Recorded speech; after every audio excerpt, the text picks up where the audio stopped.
So বন্ধুসকল যদি আপুনি বাৰ্থ সাৰ্টিফিকেট কাৰণে এপ্লাই কৰিছে তেন্তে এই ফৰ্মখন কিন্তু আপলোড কৰিব লাগিব, নহলে আপোনাৰ যোনখন সাৰ্টিফিকেট সেইখন ৰিজেক্ট হ'ব বা এপ্ৰুভ নহ'ব। সো নমস্কাৰ বন্ধুসকল, যদি আপুনি এতিয়ালৈকে বাৰ্থ সাৰ্টিফিকেট এপ্লাই কৰা নাই তেন্তে এতিয়া আপুনি নিজৰ মোবাইলৰ পৰাই মাত্ৰ 10 টকাত বাৰ্থ সাৰ্টিফিকেট এপ্লাই কৰিব পাৰিব। সাৰ্টিফিকেট এপ্লাই কৰিবৰ কাৰণে সেৱা সেতুৰ ৱেবছাইটত আহিব। আপোনালোকে সাৰ্চ বাৰত সাৰ্চ কৰিব বাৰ্থ। ইয়াত আপোনাৰ দুটা অপচন আহিব, এটা বাৰ্থ ৰেজিষ্ট্ৰেশ্যন আৰু permission for delayed birth registration. যদি আপোনালোকৰ 6 বছৰ তলৰ হয় তেতিয়াহ'লে আপোনালোকে বাৰ্থ ৰেজিষ্ট্ৰেশ্যন কৰিব, আৰু যদি 6 বছৰ ওপৰৰ হয় তেন্তে আপোনালোকে পাৰমিশ্যন ফৰ ডিলেড বাৰ্থ ৰেজিষ্ট্ৰেশ্যনত ক্লিক কৰিব। ইয়াত এপ্লাইত ক্লিক কৰিব। এপ্লাইত ক্লিক কৰাৰ পিছত পাৰমিশ্যন ফৰ ডিলেড বাৰ্থ ৰেজিষ্ট্ৰেশ্যনৰ আপোনালোকে ৰিকুৱাৰমেণ্টত চাব পাৰে। ছাপৰ্টিং ডকুমেণ্টত ইয়াত আপোনালোকে দেখা পাইছে scan copy of the application form, এইখন মেণ্ডেটৰী হয়। আপোনালোকে এই ফৰ্মখন ফিল আপ কৰি আপলোড কৰোঁতে একেবাৰে মেণ্ডেটৰী হয়। যদি আপোনালোকে এই ফৰ্মখন আপলোড নকৰে তেতিয়া আপোনাৰ যোনখন চাৰ্টিফিকেট সেইখন এপ্ৰুভ নহয় বা এপ্ৰুভ হোৱাৰ চান্স নাথাকে। এই ফৰ্মখন আপোনালোকে ফিল আপ কৰি আপলোড কৰিব লাগিব। ইয়াৰ যোনটো ডাউনলোড লিংক, এই লিংকটো মই ডেছক্ৰিপশ্যনত দি দিম। আপোনালোকে ডাউনলোড কৰি এই ফৰ্মখন ফিল আপ কৰিব আৰু ফিল আপ কৰাৰ পিছত আপলোড কৰিব। যদি আপোনালোকে ইয়াৰ লগতে আৰু 3খন ফৰ্ম এটেচ কৰি আপলোড নকৰে তেন্তে আপোনাৰ যোনখন চাৰ্টিফিকেট সেই চাৰ্টিফিকেটখন এপ্ৰুভ নহ'ব। তাৰপিছত এপ্লাইত ক্লিক কৰিব।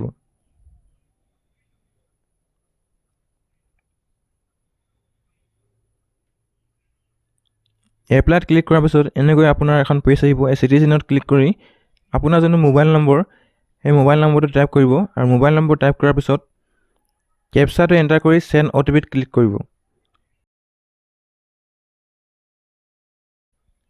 আপোনাৰ যোনটো মোবাইল নম্বৰ সেই মোবাইল নম্বৰত এটা OTP যাব। সেই OTPটো আপোনালোকে ইয়াত এণ্টাৰ কৰি ছাবমিট OTPত ক্লিক কৰিব। ইয়াত আপোনাৰ এপ্লিকেশ্যন ফৰ্মখন খোল খাই আহিব। ইয়াত জেনেৰেল ইনষ্ট্ৰাকশ্যনৰ আপোনালোকে দেখা পাইছে যে যোনবোৰ এক্সট্ৰা মাৰ্ক আছে সেইবোৰ ফিল কৰাটো মেণ্ডেটৰী হয়। আপোনালোকে যোনবোৰ এক্সট্ৰা মাৰ্ক আছে সেইবোৰ ফিল কৰিব লাগিব। নেক্সট আপোনাৰ এপ্লিকেণ্ট ডিটেইলছত আপোনাৰ যোনটো এপ্লিকেণ্ট নেম, যদি আপোনালোকে নিজৰ কাৰণে কৈছে তেতিয়াও আপোনালোকে নিজৰ নামটো ভৰাব, আৰু যদি আনৰ কাৰণে এপ্লাই কৰিছে তেতিয়াও আপোনালোকে নিজৰ নামটো ইয়াত ভৰাব লাগিব। এপ্লিকেণ্ট জেণ্ডাৰ বা আবেদনকাৰী লিংগত আপোনাৰ যোনটো জেণ্ডাৰ সেইটো আপোনালোকে চিলেক্ট কৰিব। যদি মেল হয় মেল, ফিমেল হ'লে ফিমেল চিলেক্ট কৰিব। জেণ্ডাৰ চিলেক্ট কৰাৰ পিছত আপোনাৰ যোনটো মোবাইল নম্বৰ এই মোবাইল নম্বৰটো ফেচ আহিব। ইমেইল আৰু পেন কাৰ্ড নম্বৰ যদি আছে ইয়াতে ভৰাই দিব পাৰে। এইকেইটা কিন্তু কোনো মেণ্ডেটৰী নহয়। নেক্সট আপোনাৰ ৰিলেশ্যন উইথ নিউ বৰ্ণ, নৱজাতকৰ লগত সম্বন্ধ। ইয়াত যদি আপোনালোকৰ ব্ৰাদাৰ হয় ব্ৰাদাৰ, ছিষ্টাৰ্ছত নাটাৰ ৱাইফ, হাজবেণ্ড বা আদাৰ্ছ হয় আদাৰ্ছত ক্লিক কৰিব। আদাৰ্ছত ক্লিক কৰাৰ পিছত এণ্টাৰ আদাৰ ৰিলেশ্যনত যদি নিজৰ কাৰণে এপ্লাই কৰিছে তেতিয়াহ'লে চেল্ফ লিখি দিব।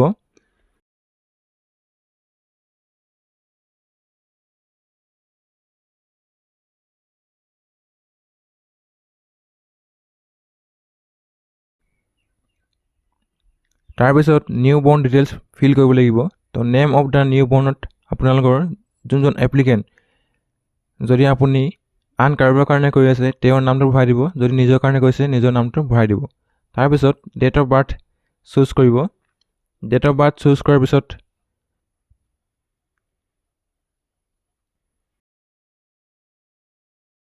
নিউ বৰ্ণ জেণ্ডাৰ চিলেক্ট কৰিব। জেণ্ডাৰ চিলেক্ট কৰাৰ পিছত পিতৃৰ নেম আৰু মাতৃৰ নেমটো ভৰাই দিব। প্লেচ অফ দ্য নিউ বৰ্ণত আপোনালোকৰ ক'ত জন্ম হৈছিলে সেইটো চিলেক্ট কৰিব। যদি হস্পিটেলত হৈছিলে হস্পিটেল চিলেক্ট কৰি আপোনাৰ যোনখন হস্পিটেলত জন্ম হৈছিলে সেই হস্পিটেলৰ নামটো ইয়াতে টাইপ কৰিব। হস্পিটেলৰ নাম টাইপ কৰাৰ পিছত হস্পিটেলৰ এড্ৰেছ ইয়াত টাইপ কৰি দিব।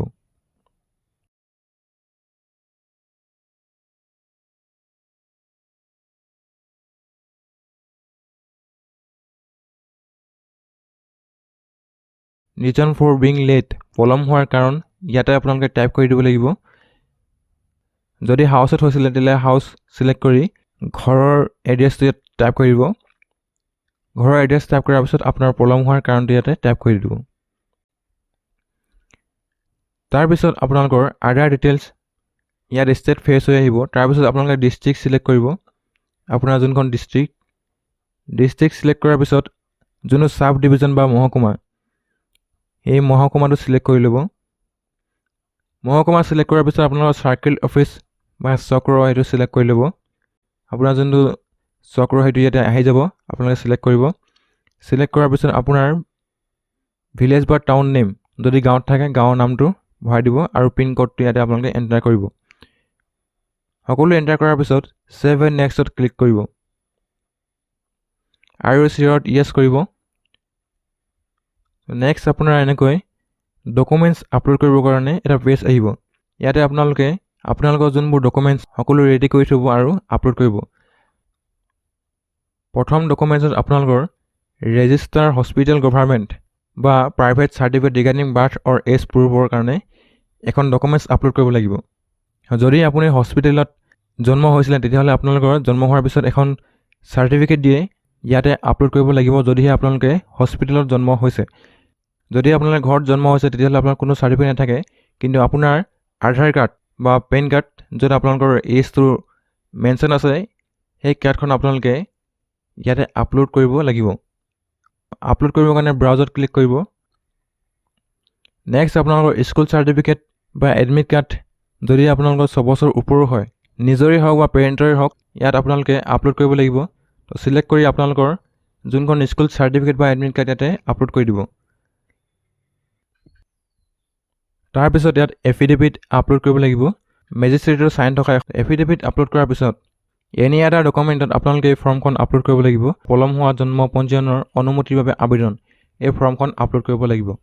তো ইয়াত আপোনালোকৰ এপ্লিকেণ্ট ডিটেইলছত যোনবোৰ আপোনালোকে ভৰাইছিলে ডিজিটেলি সেইবোৰ আপোনালোকে ইয়াতো ভৰাব লাগিব। এই ফৰ্মখন আপোনালোকে প্ৰিণ্ট কৰি ল'ব আৰু প্ৰিণ্ট কৰাৰ পিছত ইয়াত আপোনালোকে এপ্লিকেণ্ট নেমত আপোনাৰ যোনটো নিজৰ নেম সেই নেমটো ভৰাব। তাৰপিছত আপোনাৰ যোনটো মোবাইল নম্বৰ, এই মোবাইল নম্বৰটো ইয়াতে আপোনালোকে ভৰাই দিব।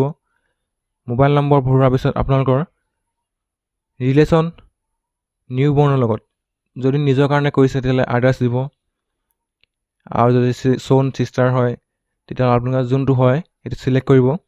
চিলেক্ট কৰাৰ পিছত এণ্টাৰ আদাৰ ৰিলেশ্যনত আপোনালোকৰ যদি নিজৰ কাৰণে হৈছে তেতিয়াহ'লে আপোনালোকে ছেল্ফ বুলি ইয়াত লিখি দিব। তাৰপিছত নিউ বৰ্ণ ডিটেইলছত আপোনালোকৰ যোনটো বেবী বা যদি আপোনালোকে নিজৰ কাৰণে কৰিছে নিজৰ আপোনাৰ নাম লিখিব। তাৰপিছত ডেট অফ বাৰ্থ লিখি দিব। ডেট অফ বাৰ্থটো আপোনালোকৰ প্ৰথমতে ডে, মন্থ, ইয়াৰ্থ, তাৰপিছত আপোনালোকৰ যোনটো লিংগ বা জেণ্ডাৰ সেইটো চিলেক্ট কৰিব। তাৰপিছত ফাদাৰ নাম, মাদাৰ্ছ নেম লিখি দিব।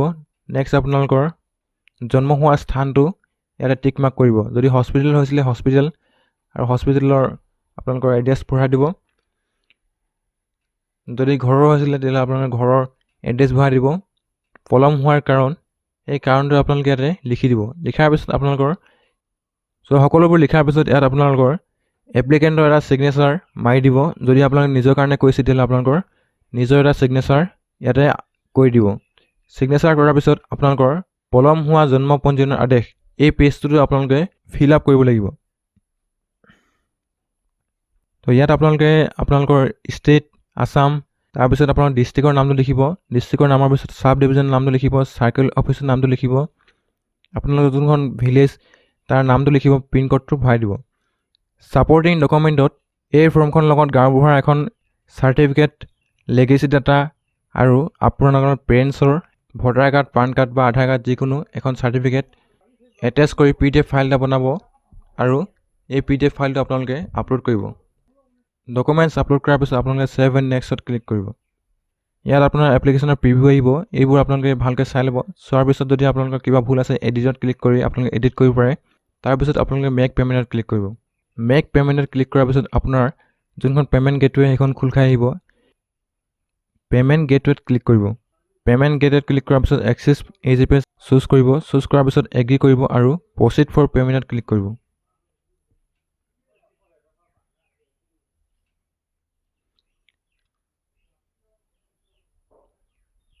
ইয়াত এক্সিছ বেংকৰ এখন পেজ আহিব। ইয়াত টাৰ্মছ এণ্ড কণ্ডিশ্যন একচেপ্ট কৰিব। একচেপ্ট কৰাৰ পিছত আপোনালোকে 3টা অপশ্যন পাই যাব ইয়াতে, UPI, কাৰ্ডছ আৰু ইণ্টাৰনেট বেংকিং, যিকোনো এটা থ্ৰু দি আপোনালোকে পে'মেণ্ট কৰিব পাৰে। চ' সকলোতকৈ ইজি প্ৰচেছটো হ'ল আপোনালোকৰ UPI ID। চ' ইয়াত আপোনালোকৰ যোনটো গুগল পে' বা ফোনপে' UPI ID, সেই UPI IDটোত এণ্টাৰ কৰিব। UPI ID এণ্টাৰ কৰাৰ পিছত ভেৰিফাই কোডটো এণ্টাৰ কৰাৰ পিছত কমপ্লিট পে'মেণ্ট অন ফোনত ক্লিক কৰিব। আপোনাৰ মোবাইলত এনেকৈ এটা মেছেজ আহিব, ইয়াত আপোনালোকে পে'ত ক্লিক কৰিব আৰু তাৰপিছত আপোনাৰ যোনটো পাছৱৰ্ড, সেই পাছৱৰ্ডটো দি আপোনালোকে পে'মেণ্ট কৰিব পাৰে। পে'মেণ্ট কৰাৰ পিছত এনেকৈ আপোনালোকৰ ছাকচেছ বুলি আহিব। ছাকচেছ বুলি অহাৰ পিছত আপোনালোকৰ যোনখন, যদি আপোনালোকে লগ আউট হৈ যায়, ইয়াত আপোনাৰ মোবাইল নম্বৰ আৰু কেপচা কোড দি চেণ্ড OTPত ক্লিক কৰিব।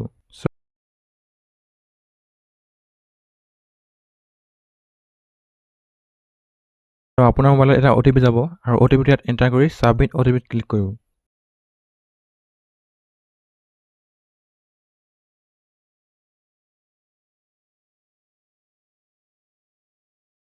তাৰপিছত আপোনাৰ একনলেজমেণ্টখন ইয়াতে আহি যাব আৰু একনলেজমেণ্টখন আপোনালোকে ডাউনলোড কৰি ল'ব পাৰে।